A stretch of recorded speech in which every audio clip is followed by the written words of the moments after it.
Assalamualaikum warahmatullahi wabarakatuh. Waalaikumsalam warahmatullahi wabarakatuh. Selamat pagi anak-anak. Selamat pagi, Bu. Gimana kabar kalian hari ini? Alhamdulillah baik, Bu.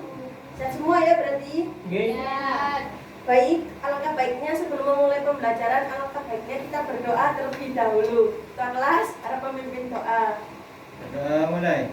Bismillahirrahmanirrahim. Raditu billahi rabba wa bil islami dina wa bi Muhammadin nabiyya wa rasulah. Rabbi zidni ilma warzuqni fahma. Amin ya rabbal alamin. Ibu absen ya? Ya, Bu. Siapa yang nggak masuk hari ini? Fariha. Mana Fariha? Sakit. Ada acara. Terus siapa lagi yang nggak masuk? Bisa, Bu. Oh ya. Sebelum Ibu melanjutkan ke materi selanjutnya, Ibu mau bertanya. Ada yang ingat nggak materi minggu kemarin kita belajar tentang apa? Tidak ada. Pemberdayaan masyarakat, Bu. Apa aja itu pemberdayaan masyarakat, Mbak Indri? Di dalamnya itu ada uang, tabungan, investasi. Berarti sudah hafal semua, sudah bisa semua ya materi Oke. minggu lalu ya. Semuanya, Bu. Kalau hari ini ada yang tahu nggak kita mau belajar tentang apa? Itu, Bu, aktivitas manusia zaman praaksara. Mbak Imama bisa menjelaskan sedikit nggak apa itu aktivitas manusia zaman praaksara? Mungkin ya, Bu, itu manusia di waktu lampau, di waktu dulu. Sebelum itu Ibu akan menjelaskan tujuan pembelajaran kita pada pagi hari ini ya. Yang pertama, peserta didik diharapkan mampu menjelaskan pengertian masa praaksara dengan baik. Yang kedua, peserta didik dapat mengenal atau mengidentifikasi kehidupan masyarakat pada masa praaksara. Baik, langsung saja ya kita masuk ke materi. Di sini Ibu akan menjelaskan zaman praaksara. Zaman praaksara yaitu zaman di mana manusia belum pernah mengenal tulisan sama sekali. Di Indonesia sendiri, masa praaksara itu terjadi pada abad ketiga sampai keempat Masehi.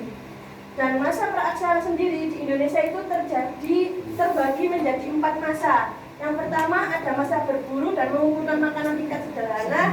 Yang kedua, masa berburu dan mengumpulkan makanan tingkat lanjut. Yang ketiga, masa bercocok tanam. Yang keempat, masa perundagian. Di sini Ibu mau tunjuk satu-satu untuk menjelaskan apa itu masing-masing masa di masing-masing masa ini. Ayo siapa yang mau sebelum Ibu tunjuk? Mas Aziz, silakan maju untuk menjelaskan apa itu masa berburu dan makanan tingkat sederhana. Ayo maju Mas Aziz, menjelaskan ke teman-temannya. Ini masa berburu dan mengumpulkan makanan tingkat sederhana. Jadi di sini saya akan menjelaskan bagaimana kehidupan manusia itu pada masa berburu dan mengumpulkan makanan tingkat sederhana. Yang dimana pada masa ini stabil yang sering berganti di permukaan bumi, yang dimana dalam bentuk fisik, iklim dan sebagainya yang dihadapi oleh manusia. Nah, pengumpulan itu sendiri dan pengumpulan makanan itu menjadi aktivitas keseharian manusia pada masa itu, yang dimana menggunakan alat-alat sederhana seperti kapak yang berasal dari batu atau apa itu tombak dan segala macam seperti itu. Sekian, terima kasih. Ya, terima kasih Mas Aziz. Ulangi ya penjelasan dari Mas Aziz tadi. Yang pertama, zaman praaksara itu ada masa berburu dan mengumpulkan makanan tingkat sederhana. Di sini aktivitas manusianya itu berburu dan mengumpulkan makanan. Dan mereka masih berganti-ganti tempat tinggal karena mereka baru saja ada di bumi. Selanjutnya ada masa berburu dan mengumpulkan makanan tingkat lanjut. Mbak Ike, silakan maju ke depan untuk menjelaskan masa berburu dan makanan tingkat lanjut. Mbak Ike.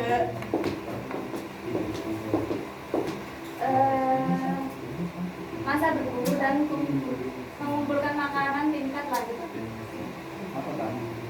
Pada masa ini manusia bergantung dengan alam. Mereka hidup dengan berburu hewan darat dan laut serta mengumpulkan biji-bijian, umbi-umbian, buah-buahan. Mereka juga mulai menetap di buah-buah. Terima kasih.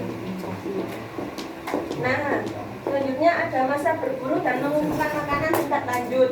Di masa ini manusia masih tetap berburu, tapi berburunya itu hewan darat dan hewan laut saja. Dan mereka juga mengumpulkan biji-bijian, umbi-umbian untuk menyambung kehidupan mereka. Dan di sini mereka tidak berpindah-pindah lagi anak-anak, karena mereka sudah mulai menetap di gua-gua. Selanjutnya ada masa bercocok tanam. Pak Pio, silahkan maju ke depan untuk menjelaskan masa bercocok tanam.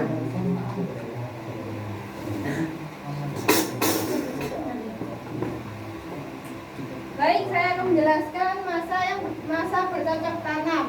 Masa ini adalah masa terpenting dalam sejarah manusia. Peralihan dari kebudayaan berburu dan mengumpulkan makanan menjadi masa untuk bercocok tanam.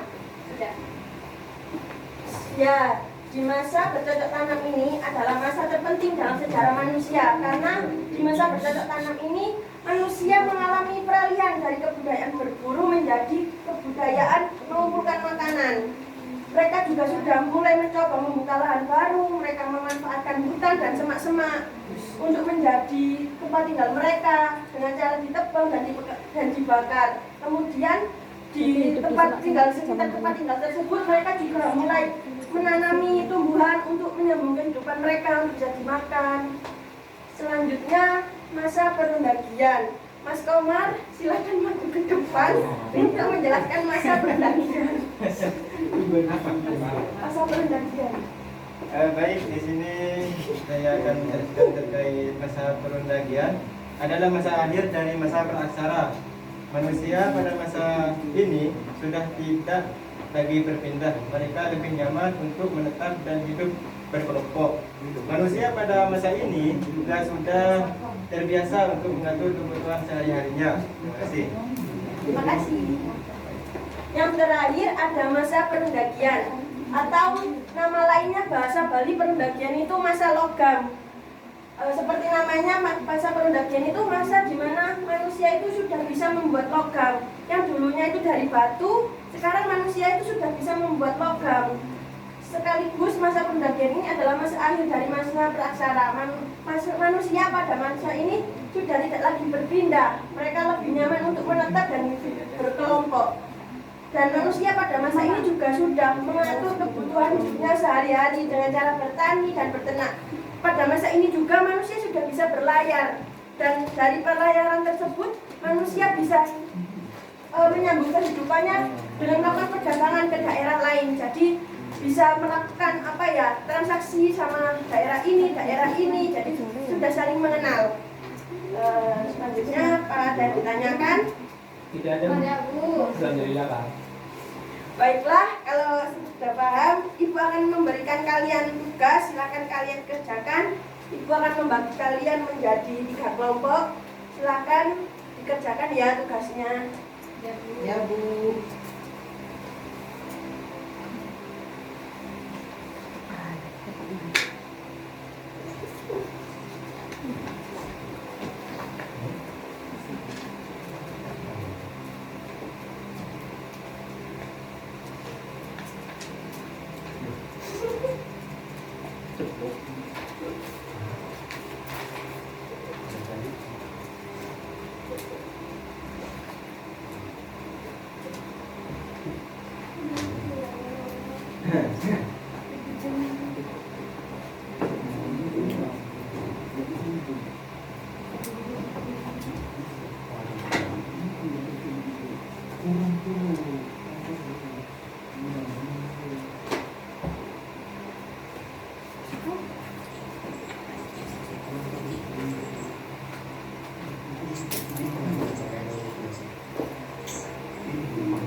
Ayo silakan dikerjakan ya.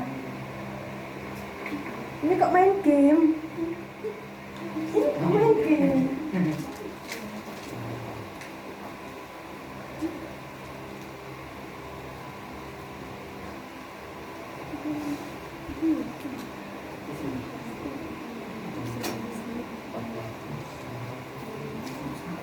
Itu kok malah ngevlog? Ya Bu, maaf Bu. Saya reward.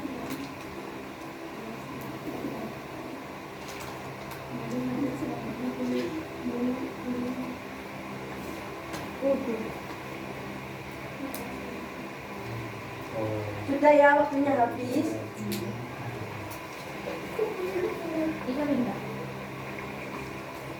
Belum Bu.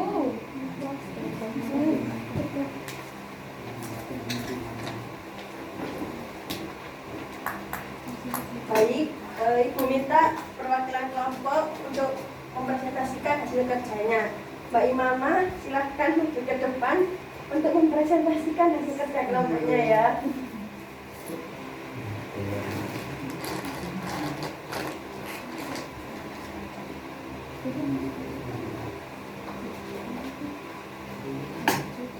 Ini kan perintahnya itu menceritakan benda apa saja yang ada pada zaman Megalitik. Jadi pada zaman Megalitik itu ada beberapa benda yang menjadi ciri khasnya. Yang pertama yaitu waruga, yang kedua yaitu sarkofagus, dan yang ketiga yaitu menhir. Dan terima kasih. Terima kasih ya Mbak Imama. Sama-sama.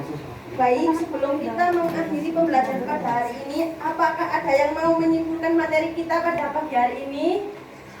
Saya. Silakan Mbak Risma berdiri untuk menyimpulkan pembelajaran kita pada pagi hari ini. Jadi kesimpulan pada pagi ini, pelajaran pagi ini yaitu manusia yang hidup pada zaman praaksara atau prasejarah adalah manusia yang belum mengenal tulisan. Pada zaman prasejarah terdapat 4 zaman menurut geologi, yaitu zaman Arkeozoikum, Paleozoikum, Mesozoikum, dan Neozoikum. Nah, terima kasih Mbak Risma ya. Ya. Sepertinya kalian sudah paham semua ya. Iya Bu. Iya, Bu. Ya Bu. Untuk tugasnya Ibu minta kalian untuk mengerjakan soal di halaman 25. Bagaimana, apa sudah paham? Paham. Baiklah, kalau sudah paham, mari kita akhiri pembelajaran pagi hari ini dengan bacaan hamdalah bersama-sama. Alhamdulillahirabbil alamin. Sekian Ibu akhiri, terima kasih. Assalamualaikum warahmatullahi wabarakatuh. Waalaikumsalam.